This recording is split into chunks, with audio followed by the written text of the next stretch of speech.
Pinky baby, ఇదే the great love mountains. ఇక్కడ ఎవరి పేరైనా గట్టిగా అరిచావనుకో రిటర్న్ లో వాళ్ళ లవర్ పేరు వినిపించింది తెలుసా? నేను ఇవన్నీ నమ్మను కామేష్ బేబీ. పద తుప్పల్లోకి వెళ్దాం. కావాలంటే చూడు, నా పేరు వస్తా, నీ పేరు వినిపించింది. Kamesh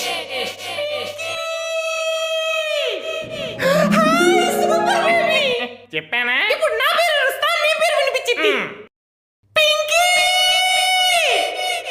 Ravi, Srikanth, Ramesh, Kottu Mastan, Rakesh, Suresh, Srinivas, Nani, Venkatesh, Shailesh, David, Peter, Sai, Javed, Akhil, Spider Man, Batman, యుశేఖర్ కొడంగల్. ఎంతమంది జీవితాలతో ఆడుకున్నావే? 2 రోజుల నుంచి ఇక్కడే ఉన్నావు, అసలు నా పేరు రాలేదేంటి? ఇంకో 2 రోజులు వెయిట్ చేసి నీ పేరు వచ్చిందేమో చూద్దాం కామేష్ బేబీ. ప్రదీప్, గోపి, అతుల్